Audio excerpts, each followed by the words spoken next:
Clara Reynolds, a dedicated nurse, defies protocol to save Leonard Garrison, a 78-year-old veteran, from cardiac arrest at St. Mary's Hospital.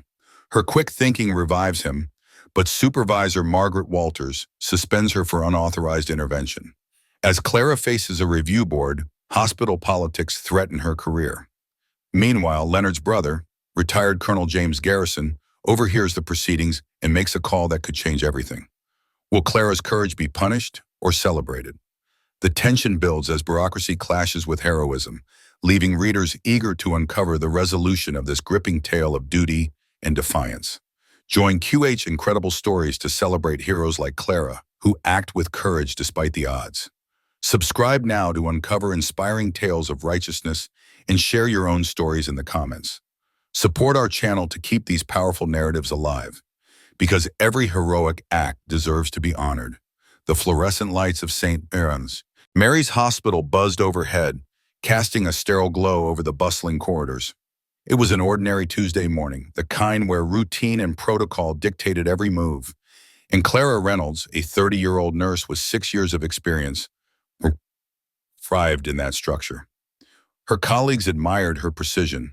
She was the one who double-checked medication dosages, ensured charts were immaculate, and never let a detail slip. But beneath her meticulous exterior burned a fierce conviction. Patients were more than paperwork, more than a list of tasks to be checked off. To Clara, every heartbeat mattered. Every life was a priority, no matter whose shift they fell under. As she moved through the ICU, clipboard in hand, her eyes scanned the medication schedule for one of her assigned patients. Her mind was a whirlwind of calculations and observations, but her focus shattered when she caught sight of a new transfer patient being wheeled in by orderlies. Leonard Garrison, 78, looked fragile yet defiant. His faded veteran's cap perched crookedly on his head, its worn fabric a testament to years of pride and struggle. A thin oxygen tube snaked beneath his nose, and his weathered face, etched with deep lines, told a story of resilience, a life that had weathered storms both physical and emotional.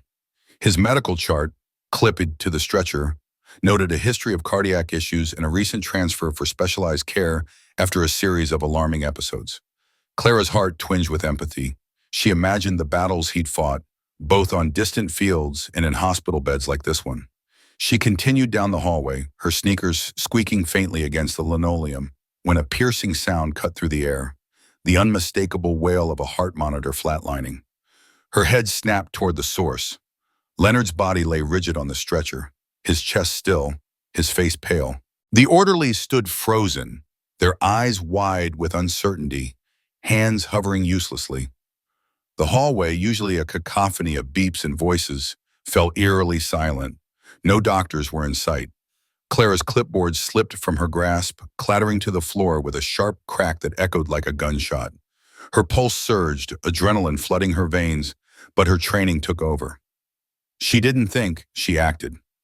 "Code Blue," she shouted, her voice steady despite the chaos roaring in her chest. She sprinted to Leonard's side, her hands moving with purpose as she lowered the stretcher's guardrail. "Get a crash cart, now!" The orderlies scrambled, their footsteps fading as Clara positioned herself over Leonard. Her fingers interlaced, arms locked straight, shoulders aligned over his chest. She began compressions, her body falling into the rhythm she'd practiced countless times. 1, 2, 3, 4. Each push was deliberate, forceful, a plea to coax life back into the stranger before her. Sweat beaded on her forehead, trickling down her temples as the seconds ticked by. Her arms burned, muscles straining under the relentless pace, but she didn't falter. "Come on, Leonard," she whispered in her mind, her heart aching for this man she didn't know. "Fight. You've made it this far." 90 seconds stretched into an eternity. Her breath came in sharp gasps, her scrubs clinging to her damp skin. Still no response. Doubt crept in, a quiet voice questioning if she'd been too slow, if she'd missed something critical. But she shoved it aside, focusing on the rhythm, on the hope that Leonard's heart would answer her call. At last, after nearly 2 minutes, his chest heaved, a ragged, beautiful gasp of life. A weak pulse flickered beneath her fingers. Clara exhaled, relief flooding her as she stepped back, her arms trembling from exertion, her body heavy with exhaustion but light with triumph. She'd done it.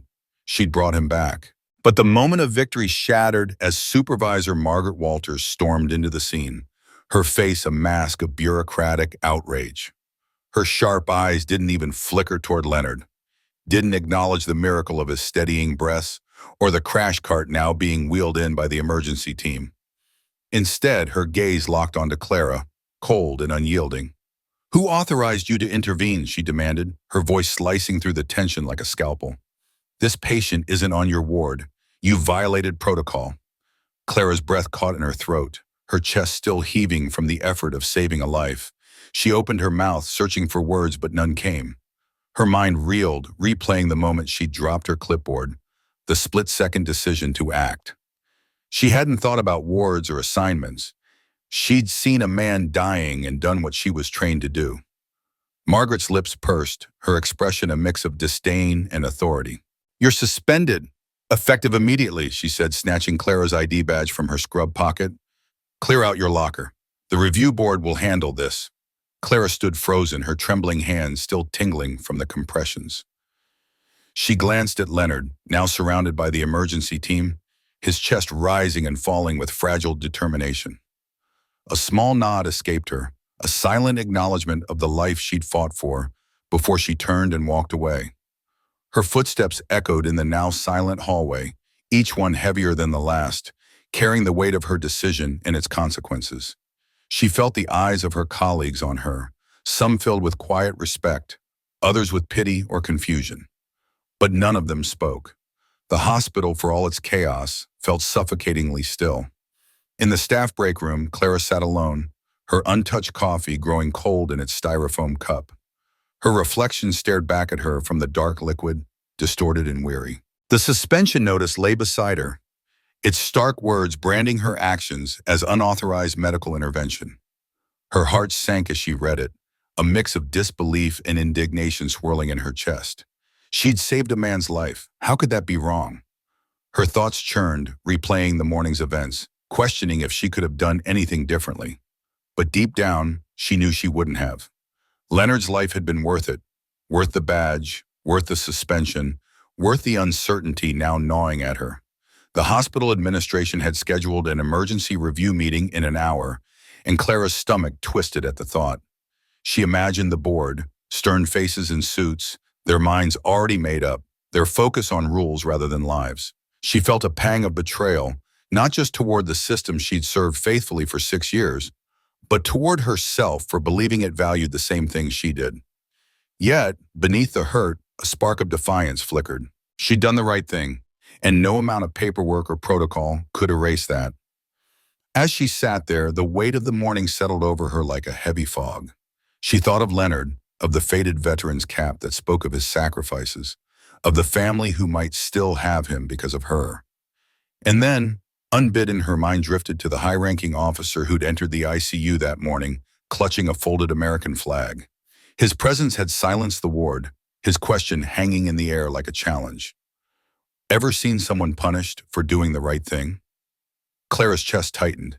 She hadn't seen the officer herself, but the story had spread through the hospital like wildfire. It resonated with her now, a bitter echo of her own experience. She leaned back in the chair, her fingers tracing the edge of the suspension notice. The break room was quiet, but her mind was loud, filled with questions about justice, about duty, about the cost of following her heart. She didn't know what the review board would decide, didn't know if she'd lose her job or her license. But as she sat there, one truth anchored her. She'd saved a life, and that was worth fighting for, no matter what came next. Clara Reynolds stood alone in the sterile break room, her heart heavy with a mix of defiance and dread.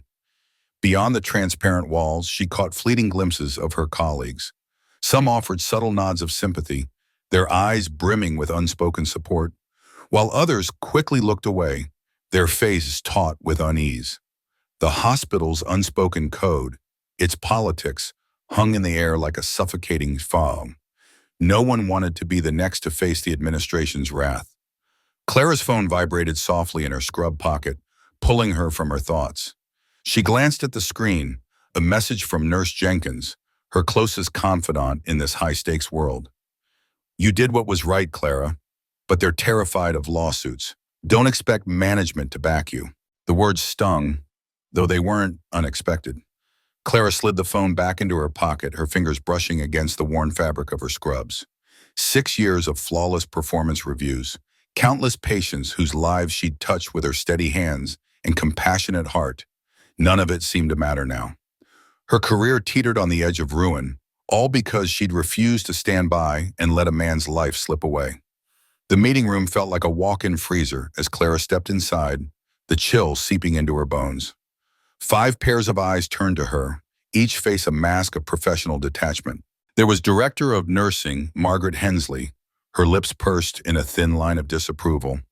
Hospital Administrator Richard Vaughn, exuding an air of calculated authority. The hospital's legal counsel, Patricia Lowe, with her sharp gaze and sharper pen. The HR representative, Daniel Kim, who seemed more interested in his notes than in Clara's fate. And of course, Supervisor Walters, whose stern expression barely concealed his irritation. No one in this room was her ally.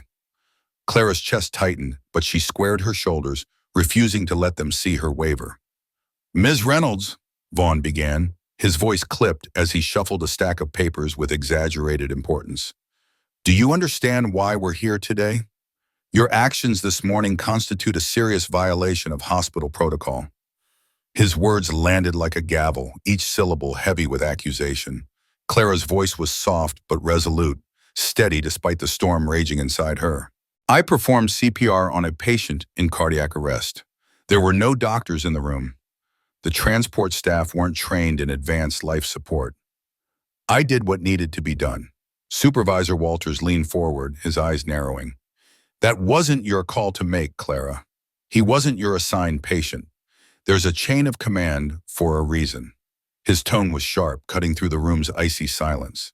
Clara could feel the weight of his words, the implication that she'd overstepped, that she'd disrupted the hospital's carefully constructed hierarchy. But Clara wasn't backing down. She met Walter's gaze head-on, her hazel eyes blazing with conviction. "If I'd waited for proper authorization, Mr. Garrison would be dead right now. Is that what you would have wanted?" Her question hung in the air, bold and unapologetic, challenging the room's sterile bureaucracy. For a moment, no one spoke. The silence was deafening, a testament to the truth she'd laid bare. From the corner of her eye, Clara noticed a movement beyond the glass walls. A man in a dark suit who had been sitting quietly in the waiting area rose from his seat. His posture was rigid, his expression intense, as if he'd been hanging on to every word of the exchange. Without a sound, he turned and strode away, already pressing his phone to his ear. Clara's heart skipped a beat, but she couldn't place him. Was he a hospital official? A family member? She pushed the thought aside, focusing on the panel before her. Patricia Lowe, the legal counsel, broke the silence, her voice measured, but cold. "This isn't about personal preferences, Ms. Reynolds. It's about liability and adherence to established protocols. When staff act outside their designated scope, it puts the hospital at risk." Clara's jaw tightened, her hands clenching at her sides. "My scope is saving lives," she said, her voice rising with a quiet intensity. "That's what I was trained for. That's what I swore to do when I became a nurse. I didn't hesitate because I knew Mr. Garrison didn't have time for hesitation." Vaughn sighed, his expression one of weary exasperation. "We'll reconvene after reviewing the security footage. Until then, your suspension remains in effect." The words hit Clara like a physical blow, but she refused to let her face betray the ache in her chest. She nodded once, turned and left the room, her footsteps echoing in the hollow silence. What no one in that meeting room knew was that the man in the dark suit, the one who had slipped away to make a phone call, was retired Colonel James Garrison, the younger brother of Leonard Garrison, the patient Clara had saved. James had overheard every word of the exchange, and his heart burned with gratitude and outrage. In a secluded corner of the hospital lobby, while he spoke urgently into his phone, his voice low but fervent. "General, it's Garrison. I need a favor, and I need it fast." He glanced over his shoulder, ensuring no one was listening. "There's someone here who deserves protection, recognition too. How soon can you get here?" His words were clipped, military precise, but they carried the weight of a man determined to right a wrong. Back in the locker room, Clara moved with deliberate slowness, packing her personal belongings into a small cardboard box. Her fingers lingered on a framed photo of her nursing school graduation, her younger self beaming with pride and hope. She traced the edge of a coffee mug, a gift from a patient's family, its chipped handle a reminder of the countless nights she'd spent at bedsides, holding hands, offering comfort. Her career had been her life, her purpose, and now it felt like it was slipping through her fingers. She thought of the patients she'd cared for, the lives she'd helped save, and the ones she'd lost despite her best efforts. She wondered how many more would suffer because of rigid protocols. How many split-second decisions would be dissected by people who'd never faced the ticking clock of life and death? Clara didn't regret saving Mr. Garrison. She'd do it again, even if it cost her everything: her job, her reputation, her future. At exactly 11:58 a.m., the sharp, rhythmic sound of polished dress shoes on the linoleum cut through the hum of the hospital's administrative wing. Heads turned as a tall figure in a crisp military dress uniform strode purposefully through the corridors. Colonel Michael Harris, a decorated combat veteran and current military liaison officer, carried himself with an air of unyielding authority. Tucked under one arm was a wooden box, its polished surface gleaming under the fluorescent lights. In his other hand, he held an official envelope bearing the seal of the government, a silent promise of intervention. His presence commanded attention, and as he approached the meeting room, Clara's story was about to take a turn no one could have predicted. The colonel's hand, weathered by years of service, gripped a small wooden box, its polished surface reflecting the harsh glow of the hospital's fluorescent lights. His chest, adorned with a constellation of medals, gleamed with the weight of countless acts of courage, each pin and ribbon a silent testament to moments of valor that few beyond the battlefield could ever hope to understand. His posture was unyielding, shoulders squared, his presence filling the sterile reception area with an air of quiet authority. "I need to speak with your hospital director," he said to the receptionist, his voice low, steady, and edged with a resolve that left no room for debate. "Now." The young woman behind the desk froze, her fingers hovering over the phone as her eyes widened at the sight of the imposing figure before her. The colonel's uniform, crisp and immaculate, seemed to belong to another world, one far removed from the mundane chaos of the hospital's front desk. "Sir, may I ask what this is about?" she stammered, her voice betraying a mix of awe and nervousness. "It's a matter of honor," Colonel Harris replied, his tone as measured as his stance. He stood ramrod straight, his officer's cap tucked neatly under his arm, its precise placement a reflection of decades of discipline. "And it concerns a nurse named Clara Reynolds."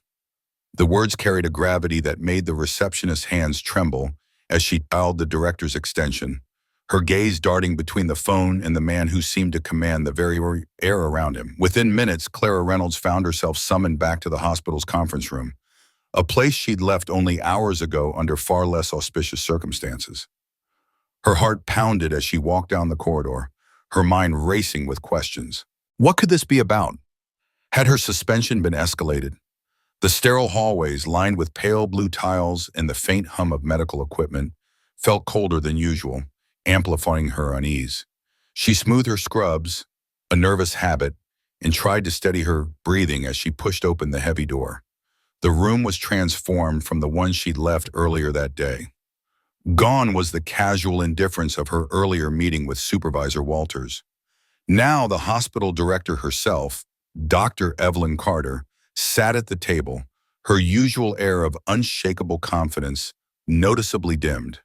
Her manicured fingers fidgeted with a stack of papers, rearranging them pointlessly as if to distract herself from the weight of the moment.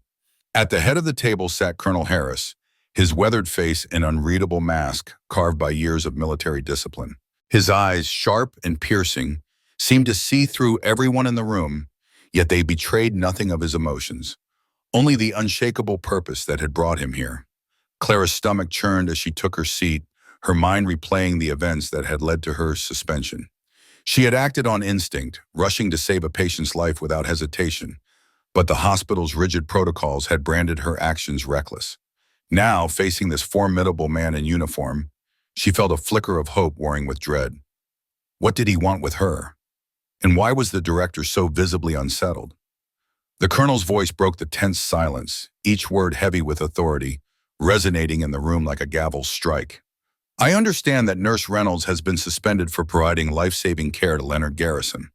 His tone needed no volume to command attention. It carried the quiet power of a man accustomed to being obeyed. Clara felt her breath catch, her heart racing as she realized this stranger knew her story. Knew her. Dr. Carter shifted in her leather chair, her discomfort palpable. She adjusted her glasses, a nervous tick, and leaned forward slightly.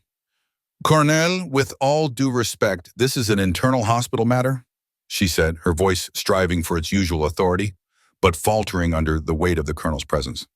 "Leonard Garrison," Colonel Harris continued, as if the director's words had never been spoken, "is not just any patient."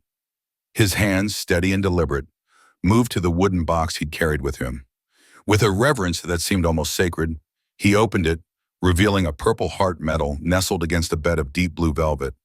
The metal gleamed under the harsh conference room lights, its purple ribbon and gold border a stark contrast to the sterile whites and blues of the hospital. Clara's eyes widened, and a hush fell over the room as the significance of the object sank in. "Staff Sergeant Leonard Garrison served 3 tours in Vietnam," the colonel said, his voice steady but laced with a quiet pride that spoke of deep respect. "During his 2nd tour, he carried 4 wounded men through enemy fire after their helicopter was shot down. Shrapnel tore through his leg, and burns seared his back, but he refused to stop. He returned to the wreckage 3 times, dragging his comrades to safety, ignoring his own pain until every man was accounted for. 2 of those men are now surgeons, saving lives in operating rooms across the country. One is a congressman, shaping the nation's laws. That is the man whose life Nurse Reynolds saved." The room fell silent, the weight of his words settling over everyone like a heavy fog. Supervisor Walters, who had been so quick to condemn Clara's actions earlier, seemed to shrink in her chair, her earlier self-righteousness dissolving into the air. Clara's chest tightened, a mix of awe and guilt swirling within her. She hadn't known any of this about the patient she'd fought to save. To her, he had been a man in distress, a life hanging in the balance. Nothing more, nothing less. But now, the magnitude of his heroism overwhelmed her, and she felt a pang of inadequacy, wondering if she'd truly done enough. Colonel Harris slid a USB drive across the polished table, its soft clatter breaking the silence. "I've taken the liberty of reviewing your security footage," he said, his eyes locking onto Dr. Carter's. "It clearly shows that Nurse Reynolds was the only medical professional who responded appropriately to a life-threatening situation. She followed every protocol for emergency intervention with precision and speed." Carter hesitated, then inserted the drive into her laptop. The room watched in rapt silence as the footage played, the grainy images unfolding on the screen. Clara's heart raced as she saw herself on the monitor, moving with a calm urgency she barely remembered. Her hands, steady and sure, performed CPR with textbook precision, her focus unwavering even as the seconds ticked by. The footage captured the agonizing minutes that passed before anyone else arrived to assist, each moment a testament to her resolve. Clara's throat tightened as she watched, reliving the fear and determination that had surged through her in those critical moments. "In the military," Colonel Harris continued, his voice cutting through the silence, "we have a saying, initiative in the absence of orders. It means taking the right action when there's no time to wait for permission. It's what we train our best to do, and it's what separates those who merely follow from those who lead." He turned to Clara, his gaze softening for the first time, a flicker of admiration breaking through his stoic facade. "Your actions, Nurse Reynolds, embodied the highest standards of medical care and human decency. You didn't need to know Sergeant Garrison's military record to know his life was worth saving. You acted because it was right." Clara's eyes stung with unshed tears, her chest swelling with a mix of pride and disbelief. She had acted on instinct, driven by a deep-seated need to help. But to hear her actions praised by a man of such authority felt surreal. She wanted to speak, to thank him, but the lump in her throat held her words captive. Dr. Carter cleared her throat, her voice unsteady as she struggled to regain her composure. "In light of this evidence," she began, her eyes darting between the colonel and the now silent Supervisor Walters, "we will need to reevaluate Nurse Reynolds' suspension. Her actions clearly demonstrate exceptional judgment and skill. Her words were formal, but Clara could sense the shift in her tone, a reluctant acknowledgement of the truth laid bare before them. Colonel Harris nodded, his expression unchanging but his eyes conveying a quiet satisfaction. He closed the wooden box with the same reverence with which he'd opened it, as if sealing away a piece of history. Clara watched him, her mind still reeling, her heart heavy with the weight of the moment. She had saved a life, Wupas, but now she understood the magnitude of that life. Not just to her, but to a nation that owed men like Leonard Garrison a debt it could never fully repay. As the meeting adjourned, Clara lingered in the doorway, her thoughts a whirlwind of emotions. Pride, relief, and a lingering sense of humility washed over her. She had acted without knowing the full story, but in doing so, she had honored not just a man, but a legacy. And as Colonel Harris passed her on his way out, his slight nod and the faintest hint of a smile told her that, in his eyes, she had done far more than her duty. She had lived up to the highest ideals of courage and compassion. 3 days later, Clara stood at the bedside of Leonard Garrison in the ICU, her hands steady as she adjusted the monitors tracking his vital signs. The room was quiet, save for the rhythmic beeping of the machines and the soft hum of the hospital beyond the curtain. Leonard, a man whose weathered face told stories of battles fought decades ago, lay still, his chest rising and falling with each labored breath. Clara's heart ached as she looked at him, not just as a patient, but as a man who had lived a life of sacrifice. She wondered what he'd seen, what he'd endured, and whether he knew how close he'd come to not waking up again. Suddenly, Leonard's eyes fluttered open, their deep hazel hue clouded, but sharpening as they focused on her. A flicker of recognition crossed his face and his lips parted, his voice a hoarse whisper that carried the weight of a lifetime. "You're the one," he said, his words slow but deliberate. "My brother, James told me what you did." Clara's cheeks flushed, and she busied herself with adjusting his IV line, her fingers moving with practiced precision. "Just doing my job, Mr. Garrison," she said softly, her voice betraying the humility that defined her. But inside, her emotions churned, pride, relief, and a quiet fear that she might not have been enough. Leonard's hand, spotted with age but still strong, reached for hers. His grip was surprisingly firm, and Clara felt a jolt of connection, as if his touch carried the gratitude he couldn't fully express. "I pulled men out of burning helicopters," he said, his voice gaining strength as memories flooded back. "Carried my buddies through jungles when they couldn't walk, bullets flying past us. Never once thought about it, just did it." His eyes glistened and he paused, his breath catching. "Never thought someone would save me someday." Clara's heart swelled and she squeezed his hand gently, her own eyes stinging with tears she refused to let fall. "That's how it works," she said, her voice steady despite the lump in her throat. "We look out for each other. Always." Later that afternoon, as Clara made her rounds, she spotted Supervisor Walters lingering near the nurse's station. The older woman's usual rigid posture had softened, her shoulders slumped, her eyes fixed on the floor. Clara's stomach tightened. She wasn't sure she was ready for another confrontation, not after everything. But when Walters looked up, her expression was different, stripped of its usual authority and replaced with something raw, almost vulnerable. "Nurse Reynolds," Walters began, her voice uncharacteristically hesitant, as if each word was a step into unfamiliar territory. "I owe you an apology, a public one, not just words behind closed doors." She gestured toward the staff gathering for the evening shift change, a group of nurses and aides preparing for another long night. "May I?" Clara nodded, her curiosity outweighing her apprehension. She had no idea what to expect, but something in Walter's demeanor told her this was genuine.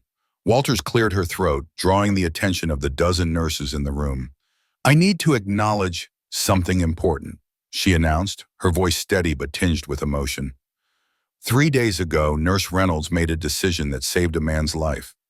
I responded by punishing her for it. Her voice wavered and she paused, her eyes briefly meeting Clara's.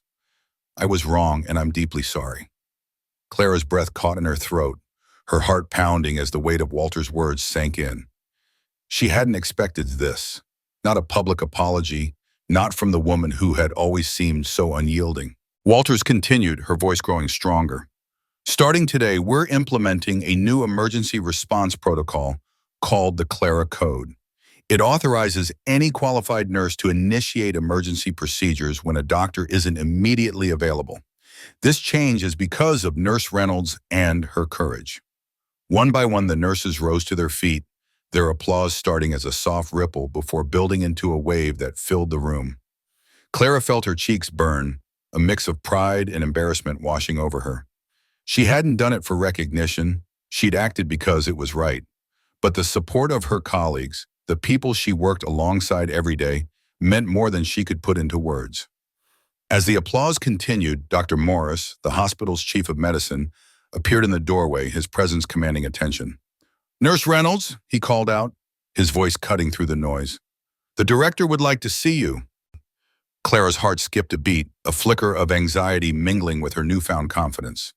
She followed Dr. Morris to the director's office, her mind racing with possibilities. When she stepped inside, she was surprised to find not only Dr. Ellison, but also Colonel Harris and Leonard's brother, James Garrison, standing alongside the hospital's top leadership. The room felt charged with purpose, and Clara's nerves hummed as she took a seat. Dr. Ellison leaned forward, his expression serious but warm. "We've been reviewing our emergency response protocols," he said, his voice steady, "and we've decided to honor your actions by making the Clara Code a permanent part of our policy. Your courage exposed a gap in our system, and we're committed to ensuring no nurse ever faces punishment for saving a life again." Colonel Harris nodded, his eyes meeting Clara's with a quiet pride. "You've done more than save a life, Ms. Reynolds," he said. "You've reminded us all what it means to serve others, no matter the cost." James stepped forward, his voice thick with emotion. "My sister means everything to me," he said, his eyes glistening. "Thanks to you, I still have her. The Garrison family will never forget what you've done." Clara's chest tightened, and she managed a small smile, her voice barely above a whisper. "I'm just glad I could help." As she left the office, the weight of the day settled over her, not a burden, but a mantle of purpose. She had acted on instinct, driven by a belief that every life mattered, and in doing so, she had changed not only Leonard Garrison's future, but her own, and the hospital's too. Clara Reynolds stood in the sterile, fluorescent-lit office of the hospital administrator, her heart pounding with a mix of trepidation and resolve. The administrator, Dr. Helen Mercer, leaned forward, her eyes sharp yet weary from years of navigating the hospital's labyrinthine bureaucracy. "Clara, we've come to see that our protocols are falling short," Helen said, her voice steady but tinged with frustration. "They're too rigid, too obsessed with chains of command, and not nearly focused enough on what matters most: our patients' lives." She slid a thick manila folder across the desk, its edges worn from frequent handling. "We're forming a committee to overhaul them, and we want you to lead it. Your experience, your unwavering moral compass, you're the one to steer this ship." Clara's fingers brushed the folder, her mind racing. She'd spent years in these halls, her scrubs a second skin, her stethoscope a constant companion. She'd seen the hospital's policies save lives, but she'd also witnessed them falter, chaining good intentions to outdated rules. The weight of Helen's words settled into her chest, stirring a cocktail of pride and daunting responsibility. She wasn't just being asked to revise policies. She was being entrusted to reshape the very soul of the hospital's approach to care. Nodding, she tucked the folder under her arm, her reinstated ID badge glinting on her scrubs, a symbol of her return after a suspension that had tested her spirit but not broken it. As she stepped into the bustling corridor, Clara paused at the wide glass window of the ICU. Inside, Leonard Garrison sat propped up in his bed, his face etched with lines of resilience and relief. His brother James perched at his bedside, their laughter spilling softly through the glass, a moment of levity amid the beeping monitors and sterile air. Clara's heart warmed at the sight, but her thoughts drifted to the deeper currents beneath their joy. Leonard, a retired firefighter who'd spent his life pulling others from danger, had nearly lost his own battle, not to illness, but to the hospital's rigid protocols. Clara had acted, defying orders to wait for approval, and because of her, Leonard was here, chuckling with his brother over some old memory. She lingered, her gaze tracing the contours of their faces, wondering how many other moments like this had been stolen by systems too focused on rules to see the human cost. The line between order and purpose was razor thin, Clara mused. Rules were meant to protect, to ensure fairness and safety, but when they became shackles, they could betray the very lives they were designed to save. Her mind churned with the weight of her new task, not just to rewrite policies, but to restore their humanity. It would take courage, not just to challenge the status quo, but to convince others that change was possible. She felt a flicker of doubt, a whisper of fear that she might fail, but she pushed it aside. Leonard's laughter, faint through the glass, was her reminder of why she couldn't back down. Stepping into the ICU for her evening rounds, Clara felt the familiar hum of activity. Nurses darting between beds, monitors chirping, the soft rustle of charts being updated. But tonight, something was different. As she entered, the usual flurry of motion paused just for a heartbeat. Eyes turned toward her, not with the cold scrutiny she'd once endured, nor with the judgment that had followed her suspension, but with something new, respect. It was a quiet acknowledgement, a collective nod to the woman who'd risked her career to save a life. Clara's chest tightened with emotion, a mix of gratitude and determination. She offered a small nod in return, then turned to her patients, her purpose clear. They were her anchor, her reason for being here, unchanged despite the storm she'd weathered. Clara's actions had rippled far beyond that single night when she defied protocol to save Leonard. Her courage had sparked a reckoning within the hospital, a realization that systems must serve people, not paralyze them. The new code red protocol she was tasked with crafting wasn't just a revision of rules, it was a testament to the human heartbeat pulsing behind every regulation. It was about ensuring that no patient would ever again be left waiting while bureaucracy debated permission. Leonard Garrison, with his weathered hands and stories of heroism, had always seen himself as the savior, rushing into burning buildings, carrying others to safety. But in the quiet of that hospital bed, he'd learned something profound. Clara Reynolds had shown him that courage wasn't confined to battlefields or blazing infernos. Sometimes it unfolded in the sterile corridors of a hospital where the enemy wasn't a foreign threat, but the fear of stepping beyond the lines drawn by protocol. Leonard's gratitude toward Clara was a quiet, unshakable thing, rooted in the recognition that she'd fought for him when no one else would. Clara's victory wasn't just in saving Leonard, nor even in dismantling a flawed system. Her true triumph lay in the legacy she was building, a hospital where every patient who came after would benefit from her courage. Lives would be saved because someone had dared to question the rules, to act when permission was withheld, to remember that protocols exist for people, not the other way around. In a world often bound by red tape and fear of repercussions, Clara's story was a beacon, a reminder that the bravest decisions aren't always the ones that follow the book. Sometimes they're the ones that rewrite it, guided by the simple, unshakable truth of why those rules were written in the first place.